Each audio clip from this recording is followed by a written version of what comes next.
Thongba Chajare.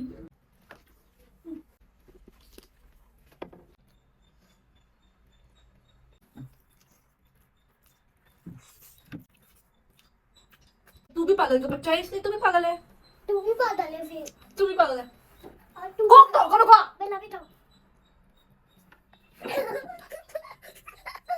नंग लुंदा तागेरा आता ha lungda tage mem lungda tage ai natte ko si masana ya jare ko jo ke bol de क्या करिए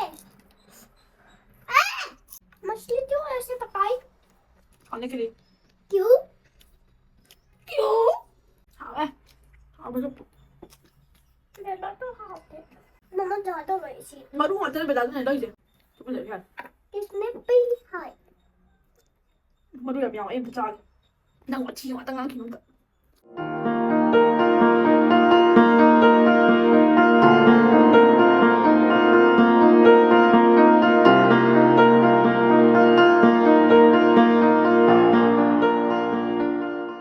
Hello, I am Shubha Channel. I am listening to Kitang Thongge. Aduga aring ka kang hawa mga warni. Sa kang hawa tag na machal sing dune. Adug sa mayren champut ama putlani. Aduga sida nga thong na ba. Kaman si minum khar lai re. Aduga iyon ba soibom ga aluga si chamdri ba ko duna moli se ma'am. Sira nga taw na ba lai re do. Di ma'am horen thong ka da mo matek uchara age. Adik makok maru mo go hore. Yan hap ni ko.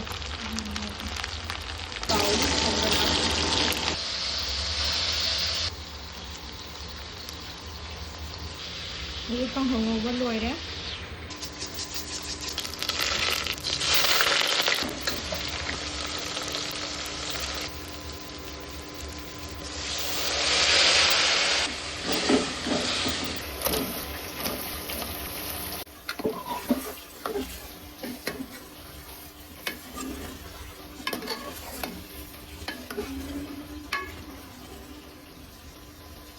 Nga thai er ka di sa holani mani hap de wa di de wa koren lo ya ka na pa no chara age music nga thong ba lo ya hello I ginuk sira be chin no me am ikop na krom dari ngasi na chala do si di nga thongba si lai re aduga iromba la phu thar yon ba ko ngarang da iromba me am le me di khang da soibum ga ka yendem gi ron toram ba adu su phujan re adu laundry ko si tha thoken si ni hape aduga sta ngarin kha kang hol lai re ngaring kakang hau aduga chalo ngaring kakang hau aduga nga taw lai re aduga sida mairen namjali mairen champut lai re ma'am cha phuzara age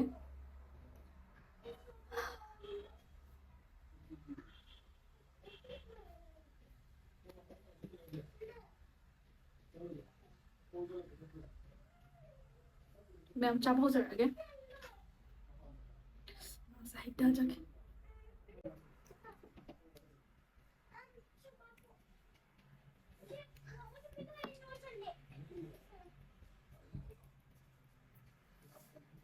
Nga, atong.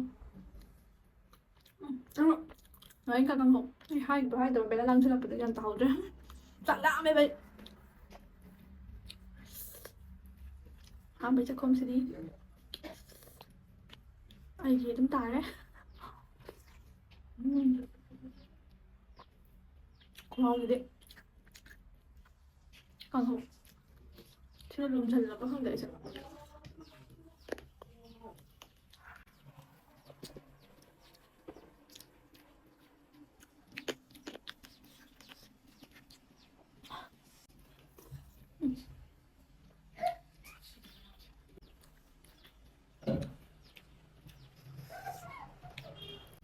挺好đấy. Nga thì thu là cha bé đấy. Mà luôn đang bận gần đấy.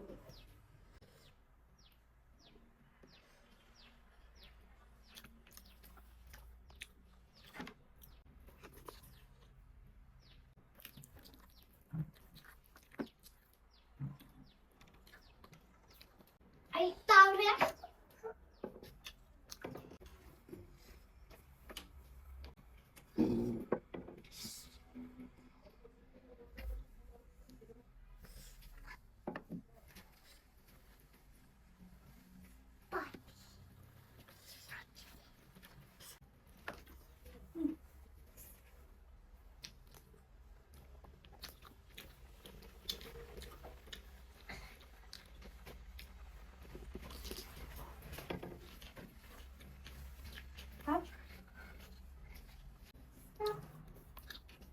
มาจากปูได้ลาสุจ้าเลยไม่ต้องสนต้นมาสุดให้เดินจากกันที่ปุระไฟสิมาอย่างพูดสิคุณนึกถึงกี่ตัวเองมาสุด เท่เลย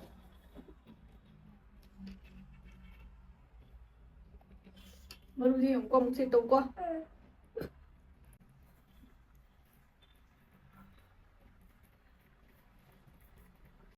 จับ เกี่ยวถอยมาเกี่ยวพี่เด็กเด็ก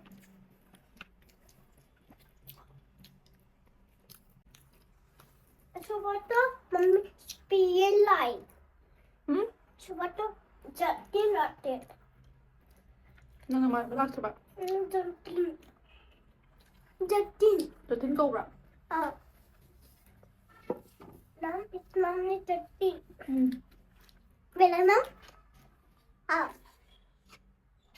ฮะเดี๋ยวตัวเล็กเชียวหรอ สักมาเลย นั่นคือเด็กเขาเจ้าอ่ะ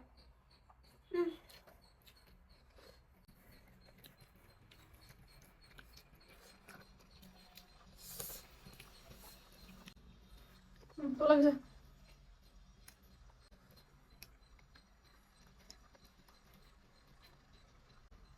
กี่สิ เห็นหรอง านน้องนี่มันจะกี่สิครับ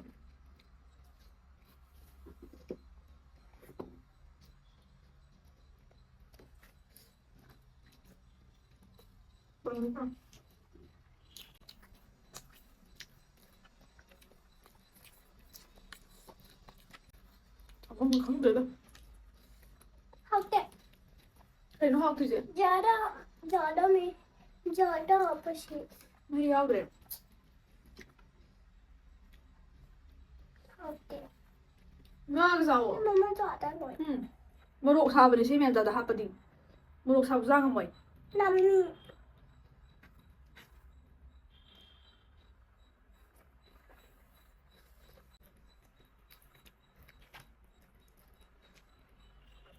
มาลูกชายได้หรอ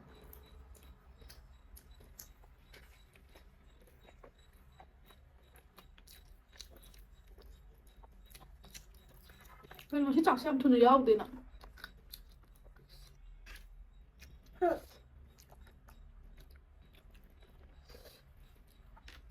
ไม่ทำพุทธ हाँ तेरा यार มาเรียนจำพุทธ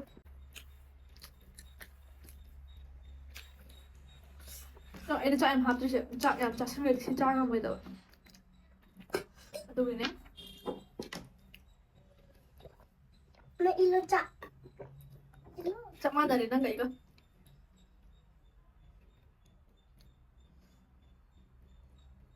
ง่ายเอาเดี๋ยวแบบเอาเดี๋ยว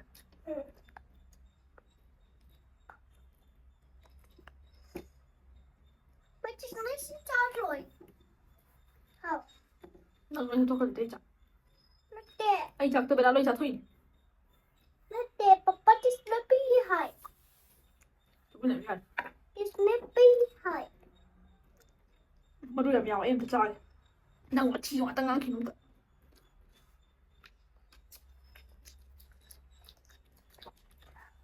คุณตั้งใจมาสิพังมาเจนพมันอินโดนีเซียแต่ว่างานมันมันกันจิตใจทุรังที่จะกินหรอไอ้เด็กคนต้องจำสองนี้ป่ะสกูลสแตนให้กินแต่ปีนี้ป่ะเดี๋ยวมาถึงจิตให้นิ่งเดรลำเฮล่ะประเดี๋ยวหันตะเดียบลำเฮล่สิงังจิ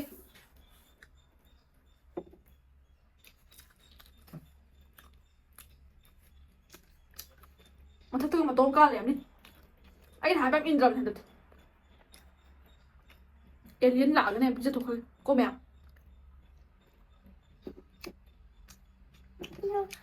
มาไม่ใช่น่าหายนอหาย Nanti lari su passi hadre, lari su hijalatre padra banina. Ozana su pure, nanti kakam puzen. Na hitang i puzen, da hai mai dam duda. ตัดเทียนจ้าหลังจ้าหรือเปล่า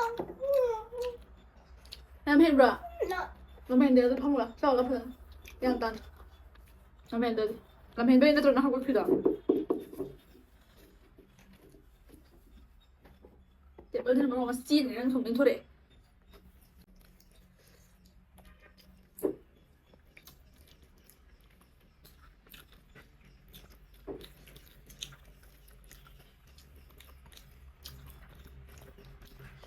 好哎，好不是？ Det låter härligt. 可以好吃。 Mamma dödar Roy här. 嗯， Mamma dödar Roy sin. 马路我真的被打成那类型， Nej. 我现在不要的，你知道？那么现在那么现在你知道是啥意思个呢？我打给妈咪家的吧， Här. 是咋的样？啊，我都拿就可以了。 Vad där står det?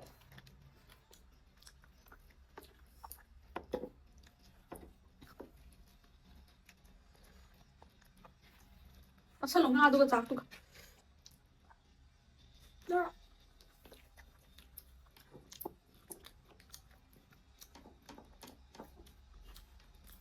Bas, đấy nó bas mig barn.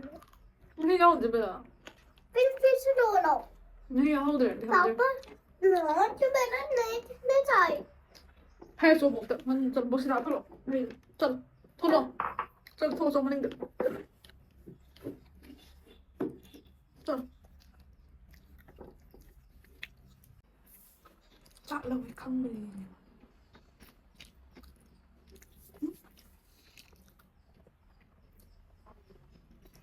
ấy ôm tiểu ơi chắc chắn đi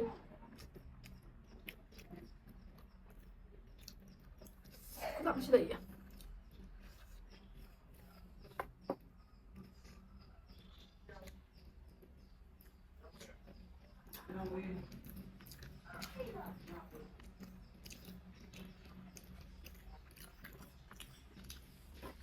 Det hade...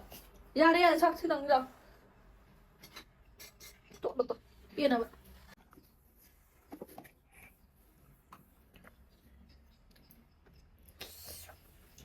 난 자꾸 그딴 걸 한다. 헐.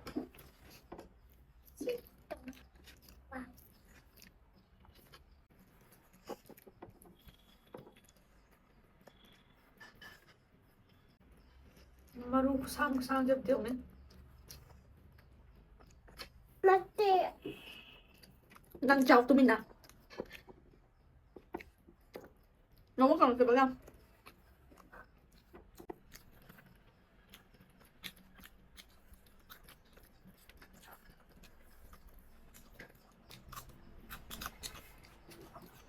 마루 gì đâu? làm vô. Cả ta là ga. À. 마루 làm nhau ê.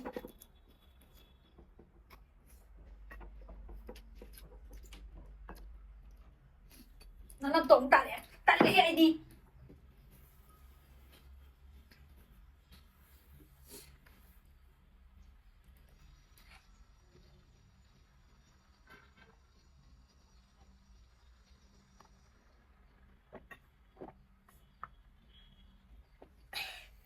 Ginger. Ha. Gin. À, của lời ta quả ngầu nó làm thế này bà con tổng thống ấy đi pi này hả hành kia bela minus this nang nang to silo con chọc chay này hết cũngจะมีแดดมันติดใจนะไม่ตายแล้วช่องยังไงนะนัดจบไปละ Dörr.ตุ๊กตาเลย Du paddade. ตุ๊กไม่เร็ว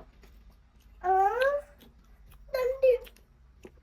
ตุ๊กเป็น Den tar för att ta. ชอชอบสนิทกับตุ๊กนะมันก็ทะเลหอยหางจะทกแกะ Jag tar för mycket vad jag tar. หางจะทกแกะยังเจ้าอยู่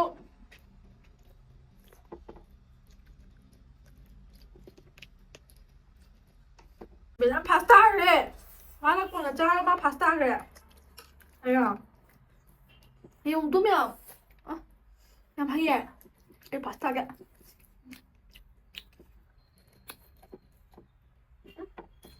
바삭해.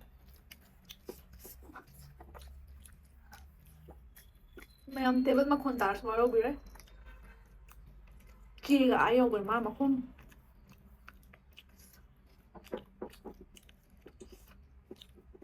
Mà thằng đừng xem rồi.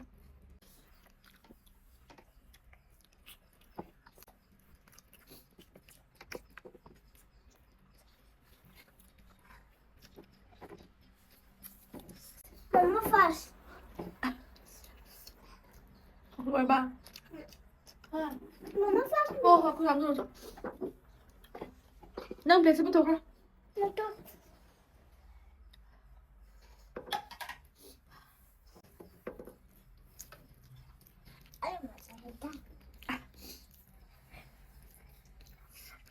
Thì bị इसको नहीं दूंगा बोतल.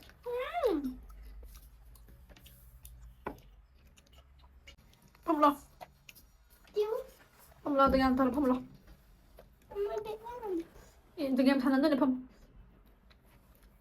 Bây giờ tôi đang đi school cái tàu ba. High school cái này cái một con tàu ba. Không. कौन सा? School cái một con tàu không sao.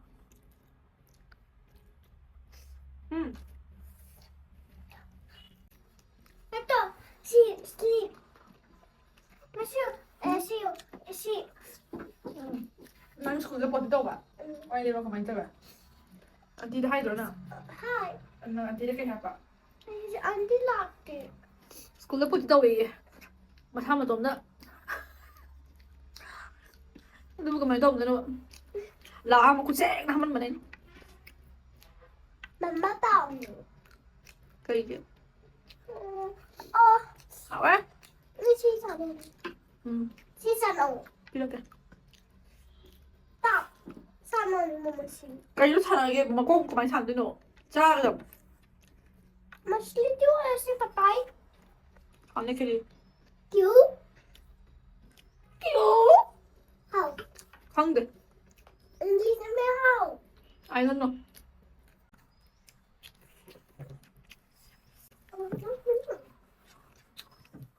I such a baby.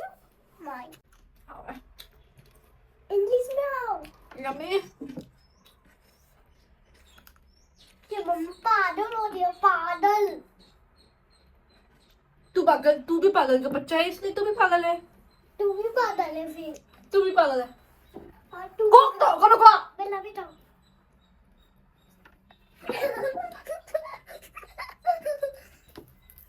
Lung ta kìa. Nó lung ta kìa. Mà tặng. Ha. lung ta kìa. Mẹ lung ta kìa. Anh là tế bút mà sao này ra con. Chứ không tế bút ra. Gặp kìa ngang gì đi. Dạ tao đi.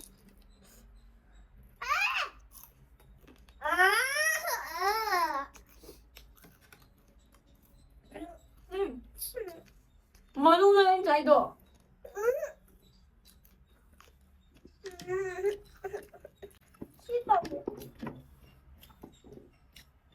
Cái mà nó to rồi. Bây giờ.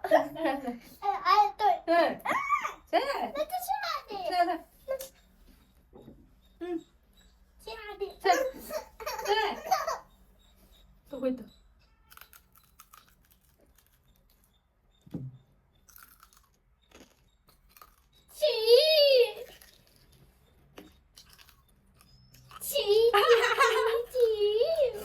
Đâu có lên trời em. Chị. Chị. Chết rồi hả? Ôi trời ơi. Các bạn, xin chào.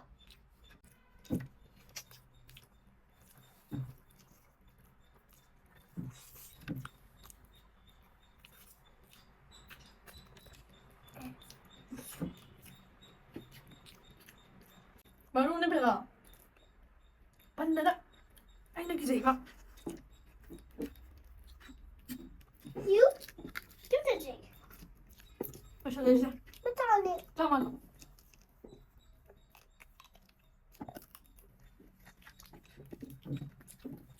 너무 큰 거 맞지 맞습니다. 하.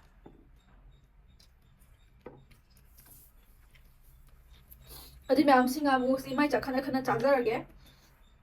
어디 ngasi video stin ngoài cái ngoài rồi không để ai đi bé lang mà không quên abu cái đâu ở đây cái mấy sao thì cái mấy tao cho nó ngasi chắc thì hấp tâm này bảo đó rồi mất cái thân rẻ ui làm tiêu ở đây mẹ ngasi irum bas đi lên mẹ nga thong khom tao irum mà cha bao ở đây mẹ ngasi cái video sẽ sang matang solution 저에게 matang cái video đó một thế này là sẽ 시간 찔리 nga chào được xin mà chào